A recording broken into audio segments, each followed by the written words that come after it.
Hola hermanos, pues otra vez por aquí para seguir meditando un poquito en la palabra de Dios durante la semana. La reflexión de hoy: Dios cumplirá su propósito. Salmo 138, 8. Miren, el Salmo 138 se desarrolla brevemente de la siguiente manera. El salmista alaba a Dios por su misericordia y por su fidelidad. Lo alaba porque ha mostrado su grandeza sobre todas las cosas.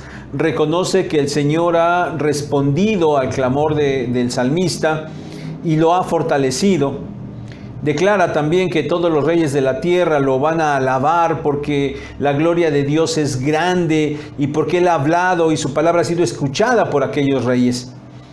También dice que esto es porque Dios es excelso y de alguna manera es justo y misericordioso porque Él está atento a los humildes.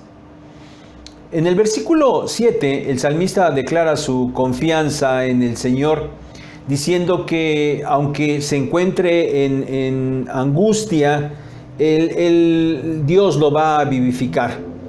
Y puntualmente confía en que lo salvará de sus enemigos.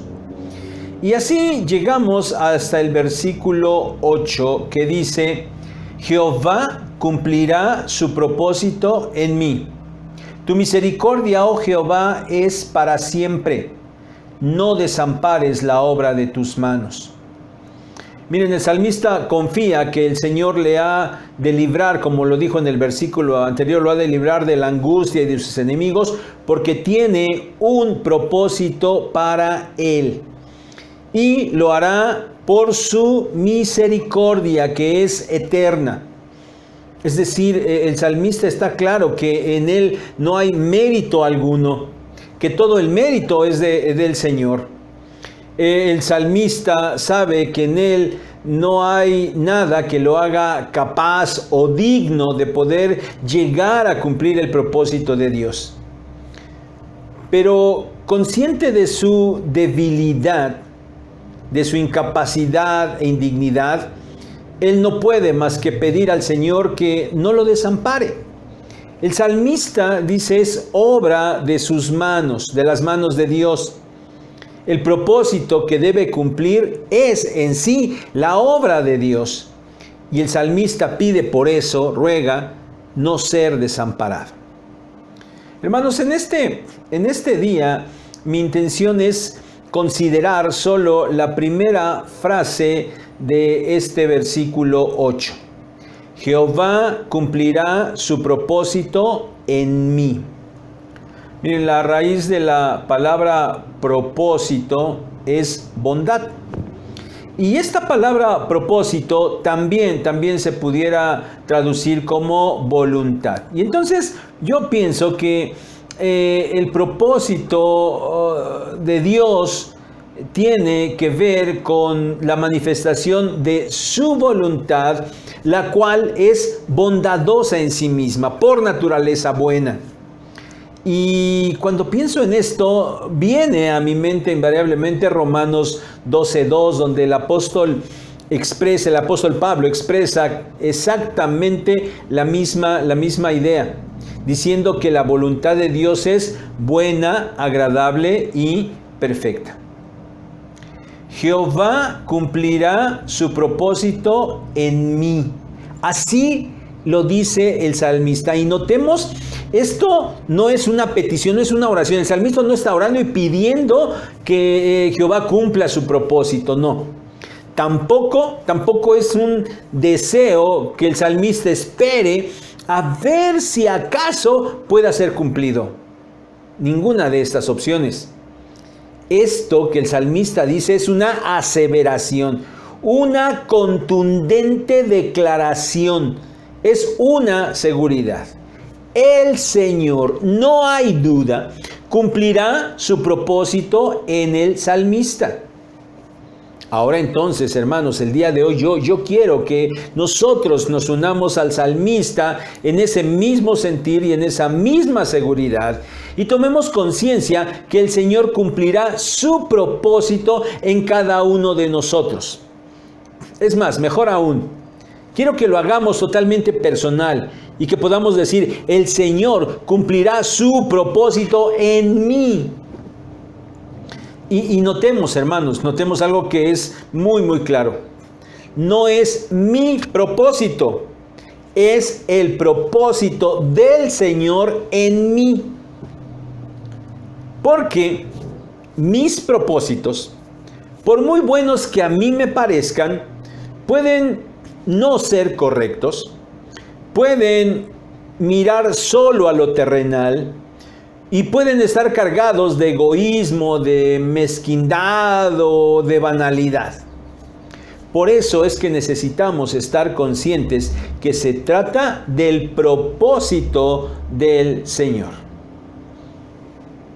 Miren, es frecuente escuchar que alguien diga, Dios tiene un propósito para tu vida. Y entonces, a aquel a quien se le dicen estas palabras, pues de inmediato eleva su mente y piensa en cosas grandiosas para él. Se visualiza en lo más alto de este mundo, cumpliendo todos sus sueños y anhelos más allá de sus expectativas. Bueno, esto es normal en alguien que no es de Cristo, sino que es del mundo. Y entonces, pues no tiene más visión y más anhelo que las cosas del mundo. Pero saben, y sí lo saben, lo malo está cuando esto mismo pasa en un cristiano. Y por esto, hermanos, es que es posible que las más de las veces los cristianos se afanen por cumplir el propósito de Dios para su vida. Ellos quieren saber en cada momento cuál es el propósito de Dios para su vida. Pero, hermanos, los cristianos no necesitan quebrarse la cabeza, porque una vez más lo hemos de decir. En la palabra de Dios está la respuesta. Y nosotros pudiéramos acudir a 1 Timoteo 1:9, Efesios 1:11, Efesios 3:11 y también el muy conocido Romanos 8:28 y 29. Y hermanos, en estos versículos nosotros vamos a encontrar claramente que el propósito de Dios ya ha sido establecido. Los cristianos no tienen que andar buscando cuál es ese propósito. La palabra de Dios, Dios en su palabra ya lo dejó bien establecido. Él tiene un propósito y nos ha escogido desde antes de la fundación del mundo para adoptarnos como sus hijos. Mantenernos firmes y seguros en esa salvación mientras nosotros peregrinamos como extranjeros en este mundo. Y llegamos a la glorificación final, en la cual estaremos siempre en su presencia cuando se complete totalmente nuestra salvación y nosotros lleguemos a ser conformes a la imagen de su Hijo, nuestro Señor Jesucristo. Ese es el propósito de Dios para nosotros. Y en ese propósito deben centrarse nuestros pensamientos y nuestras acciones, nuestros esfuerzos. Hermanos, esto es lo que nosotros debemos tener en la mente cuando leemos que Jehová cumplirá su propósito en mí. Pues claramente lo corroboramos, hermanos, cuando nosotros nos trasladamos al Nuevo Testamento y leemos, por ejemplo, allá en Filipenses 1:6, estando persuadido de esto, que el que comenzó en vosotros la buena obra, ¿cuál es la buena obra? Esa que acabamos de mencionar. Dios que comenzó en nosotros la buena obra, la perfeccionará hasta el día de Jesucristo. Ese día de Jesucristo será cuando Él se manifieste. Y cuando eso pase, nos dice Filipenses 3, 20 y 21, que el Señor se manifestará y entonces nosotros seremos transformados y nuestro cuerpo débil, corruptible, será transformado y será hecho semejante al cuerpo de la gloria de nuestro Señor Jesucristo, el cual tiene todo el poder para hacer esto. Hermanos, esta visión de cuál es el propósito de Dios para nosotros debería de hacernos dejar de estar pensando y buscando solo nuestros propósitos y enfocarnos solo en el propósito de Dios para nosotros. Pero todavía más. Hermanos, saber que será Dios mismo quien se encargue de que ese propósito se cumpla, de verdad que nos debería dar una seguridad tremenda y nos debería hacer descansar, porque no depende de nosotros, depende de Él. Primera de Pedro 1, 4 y 5, tenemos una herencia incorruptible allá en el cielo, nos está esperando ya.